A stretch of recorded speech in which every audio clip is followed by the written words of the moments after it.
Hello, people of the world, and welcome back on the Mary in Motion podcast. Today's episode is the continuation of the one from 2 weeks ago. It's the rest of Emma's adventures in Vietnam.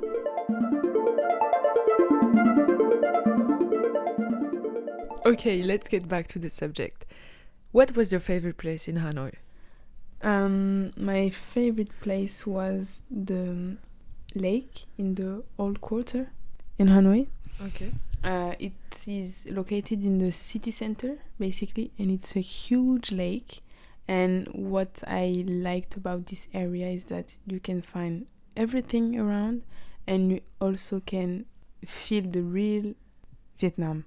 Okay. You see, that's why I love this place so much, because during the day, the vibe was changing according to who was around the lake, because I figured that there is a specific cycle. In the morning, it's like the elderly that wake up rather early, and they were like stretching, doing some slow dance.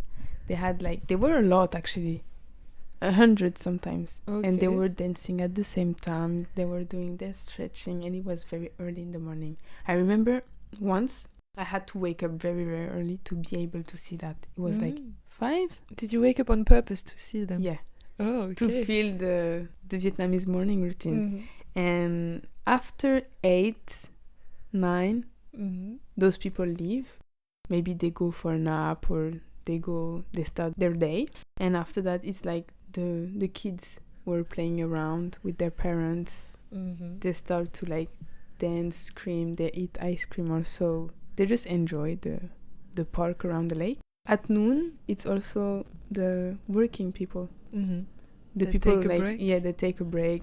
They sit down, they drink tea, they smoke, they have their little chat. They also eat their banh mi, the Vietnamese sandwich, which I love. And after, 4 in the afternoon, it's like the teenagers. Okay. The young adult that start to sit around the lake, and some energetic music start to bump, and you can see that the vibe is changing and it's getting into the night vibes, and I loved watching that. I was like, okay, so this is Vietnam. Everyone has their specific time around the lake, and as the day starts, you can tell that it's getting more and more energetic, and I loved it. Yeah. There was some parties sometimes in the evening? Yes, there were. Around the lake, usually in Friday night, there is always some kind of parties, or either people randomly singing, people having some K-pop dance performances also, because they are really like close to this culture as well, so you can see everything. Whenever I was getting bored, I knew I had to get there, see what they were up to, and get into the vibe as well. Okay. Yeah. And what did you prefer about living in Hanoi? The ease at which you could do everything. Everything was so easy and quick. Like what? I remember looking for an apartment, and it only took me 2 days. Really? Okay. I was looking for an apartment with my friend, and we were like, no, a French one. Okay. Her name is Juliette, and we studied the same classes during the first year of our master, and we became very close friends. And she was like, we need an apartment. I was like, yeah. And on Facebook, we saw an ad about some condominiums for expats, and we were like, okay. It was like 10 minutes away from our university, so I was like, okay, it's a sign. And I remember loving this apartment, so we visited it, and 2 days after, we signed the contract. Okay. And the third day, I was in my apartment. Okay. That's so amazing. Yeah, this is something very, very easy. Like the process is much more easier. Actually no paperwork. Okay, just like this. My passport, my face, a pen, a contract. Okay, that's it. Yeah. And how much was the rent? It was 8.8 million Vietnamese dong, which is around 350 euros. Okay. Yeah. That's amazing. And I don't know how big the apartment was, but 40 meters square. Okay. With the AC, full access to the washing and drying machines, Mm-hmm. and I had a cleaning service. That's amazing. I Oh, miss amazing. this life so much. I miss this life so much. Yeah, it was perfect. And also for the convenience stores, the taxis, everything was easier. Everything was easy because once you understand that you need to download some specific apps, then you get into the life of Vietnamese like people. Yeah, and you live like locals. You can like get some food delivery. You can, and something incredible is that you can actually shop online Mm-hmm. and receive your order the same day. The same day. The same day. Crazy. I was like, okay, this would never happen because we're in Hanoi, and Hanoi is like a big city. And I don't see how I can receive, I don't know, some pencils the same day. And actually it happened. That's amazing. Because I remember I needed to receive something before I take the plane. Mm-hmm. And I ordered it in the morning. I received it in the afternoon. Like 1 hour before I was heading to the airport. I was like, this country is crazy.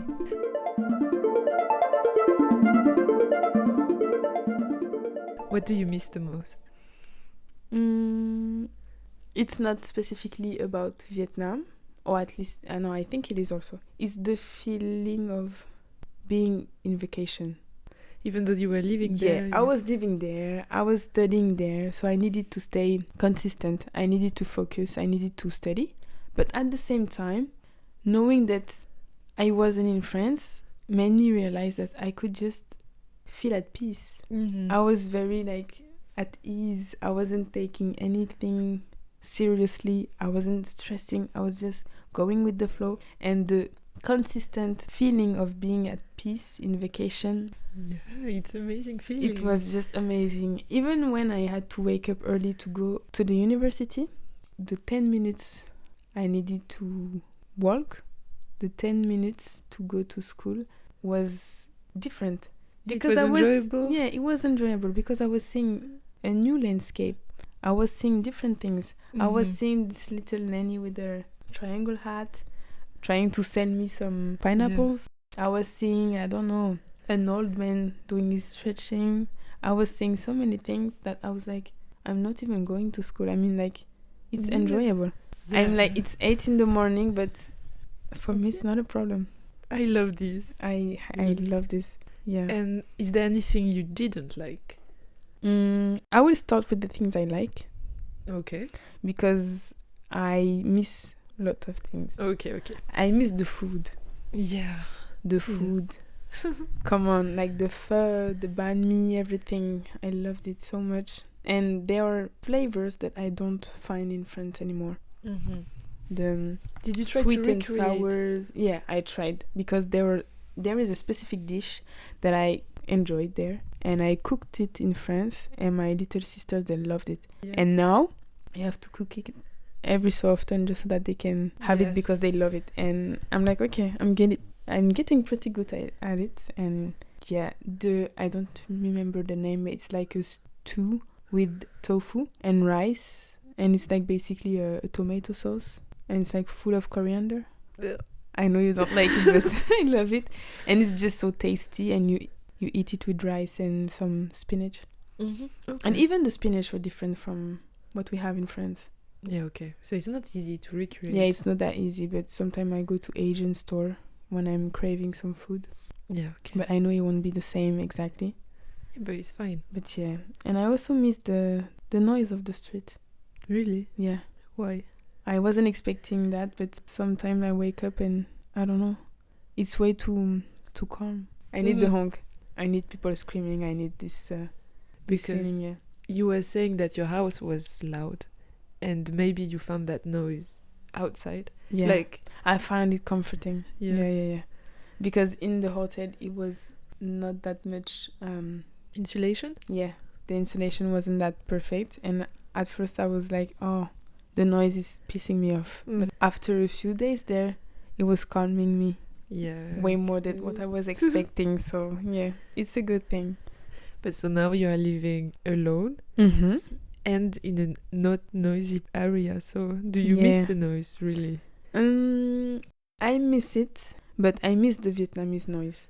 Yeah, it's not the same. It's if not now the it same would- noise from here. So I've managed to make the difference between those two, and I know that I was in a complete different mindset also when I was in Vietnam. So Now if that there is some explains. cars going, you will not be so happy. No, I will be pissed off actually. Yeah, okay.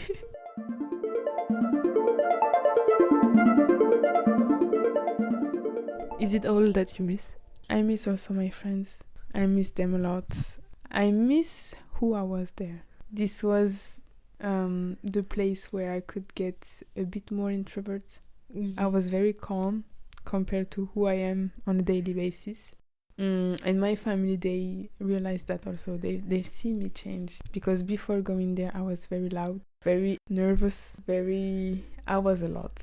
And by going there, living there, I managed to love my own company. I managed to be more in my thought because I needed to think about what I was going to say before saying it, because it wasn't in French, it was in English. So I needed to make sure that what was coming out of my mouth was exactly what I wanted to be. And this small work on myself changed me in a way, but in a good way, in a positive way. Because you said, you were a lot, but it's also okay to be a lot. Yes. But if it's not bad for yourself. No, it's not. Like it wasn't that bad, but I realized that I changed. Once I got back in France, I took back of your flaws, my character. Yeah. But not as much as the past. Now I know that there are some points when I can get calmer, less nervous. Do you think if you go back there, you will have this mindset again? No, I don't think so, because if I go back to Vietnam, it wouldn't be to live there. It would be just as a tourist, so yeah, okay. I will not have this huge change of character. And did you learn the language? I tried. I know how to count. I know how to present myself quickly, because I was perceived there as an American. People thought I was American. So I needed to tell them that, no, I'm French. So I learned this. I learned how to count just so that I could bargain. Because, of course, when you're not a local, you need to bargain. Otherwise, you could get scammed. But yeah, I didn't learn it fully. I wish I could. Hard, no? I wanted to. But did you work for it? No. I didn't have time first. And we wanted to register in the Vietnamese class, but for some reason we couldn't, and the university wasn't very helpful in that.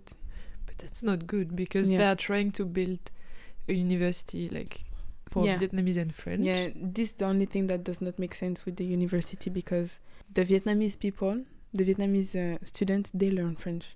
And you don't learn Vietnamese. We don't. And I was like, I want to learn Vietnamese. Yeah. I'm going to live there for 2 years. So might as well learn the language, right? And no, for some reason we were not that much, so it would require a lot of organization for nothing. But it's their words, but I fully disagree to that. They are still fully I'm against that, but it is what it is. And so is there anything you didn't like? I would say the pollution, because I think that Vietnam is the second most polluted country of Southeast Asia. Okay. Especially Hanoi. You can tell by landing in the country that and there is the air. That there is pollution. And my mother felt it because she has asthma. And when she arrived, she was like, "It's a lot.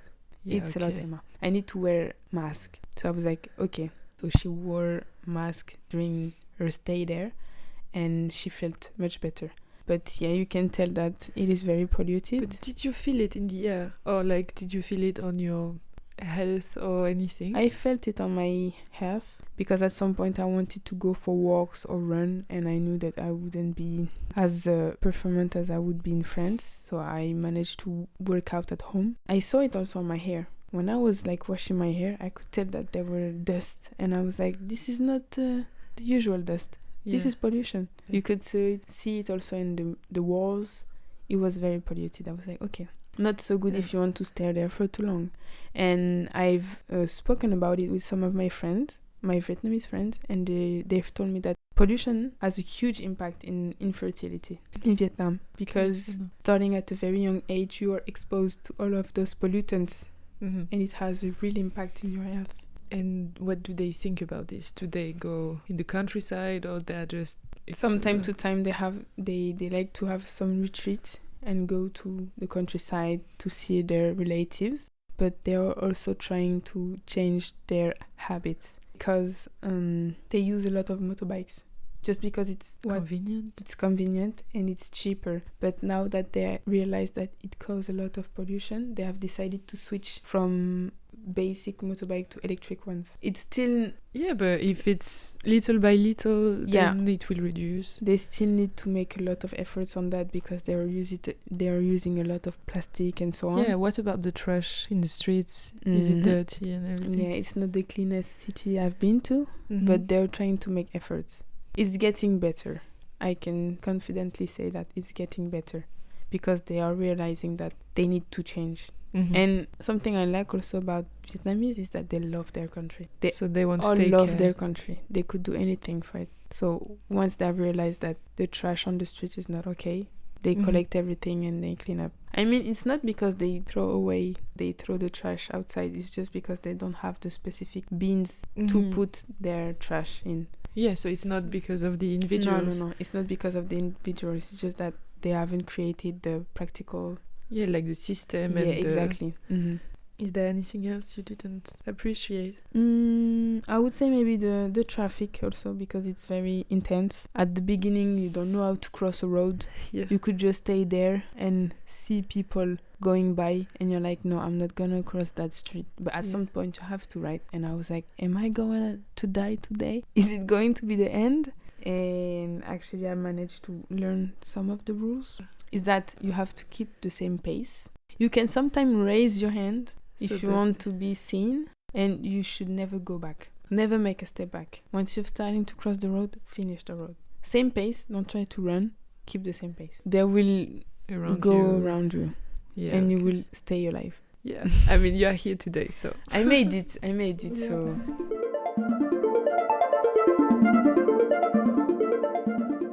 How were you perceived as a foreigner living there? As a foreigner, I was... Because they thought you were American, they saw you also as a tourist. I was, let's say, privileged. Because, of course, Vietnam remains a poor country. Even though you won't perceive it if you go to Hanoi or the big cities like Saigon or Ho Chi Minh City. It's just that you can tell that because of your color or because you are not Vietnamese, you have this way of life that is way more comfortable than a local. So you enjoy your time there. You live differently than the Vietnamese. So of course you feel and you know that you're privileged because you have obviously more money than them, or most of them. And what are the relationships between foreigners and foreigners at the university? Well, in my case, most of the foreigners were French, so it wasn't that complicated to bond with them, even though I haven't bonded with all of them. Yeah, of course.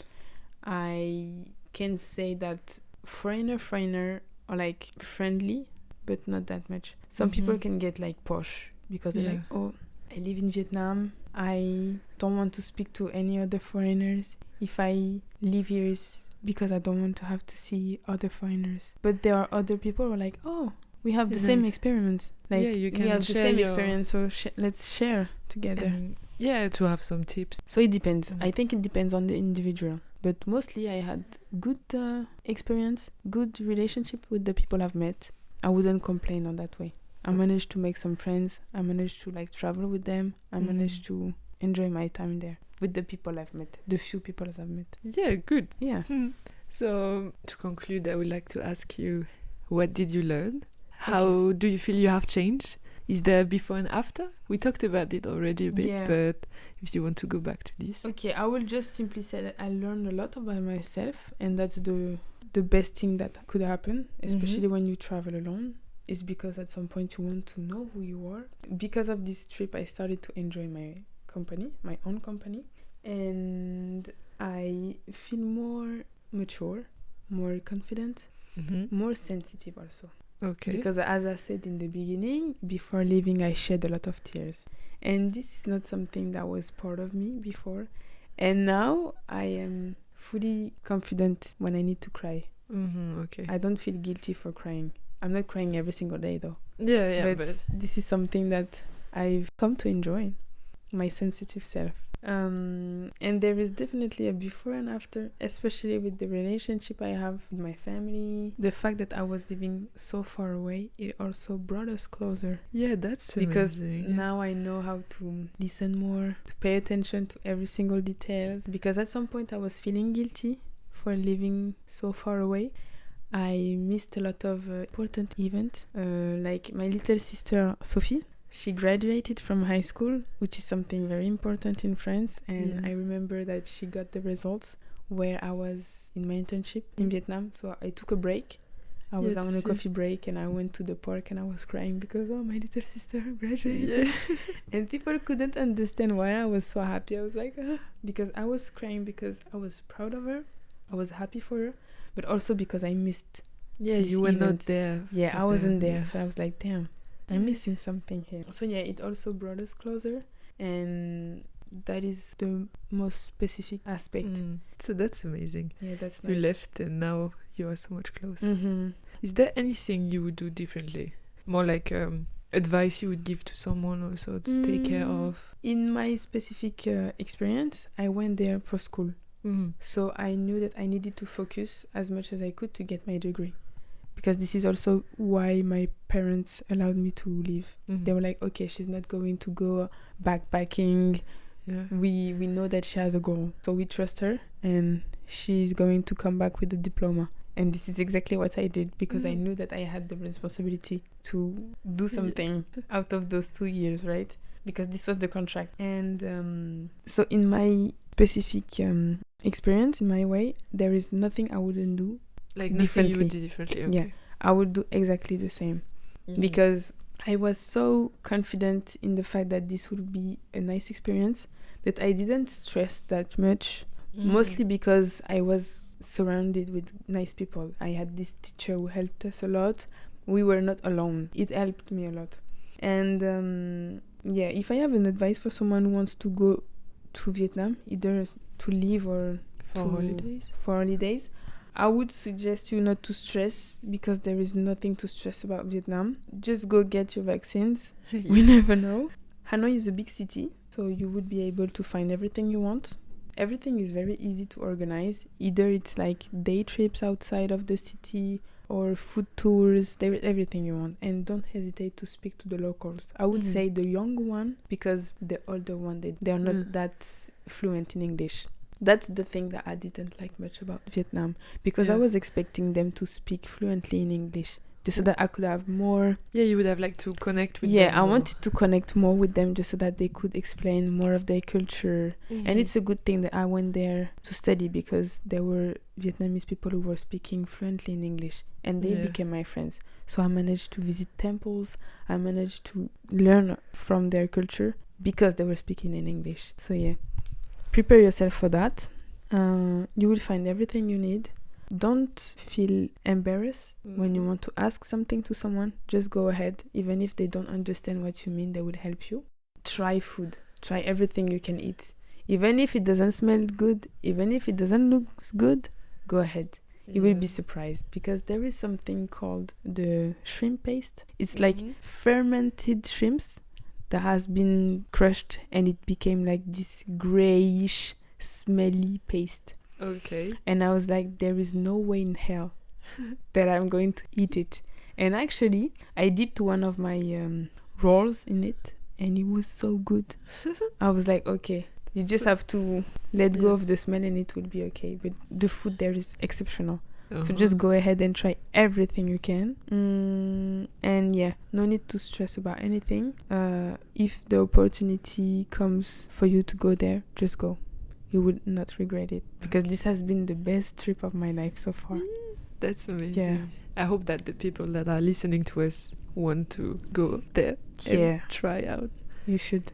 Thank you so much for sharing your experience. And we will probably see you in the next episode. Maybe not the next, but not the next, in the following ones. Yeah, hopefully. Yeah. So stay tuned and see you in the next episode.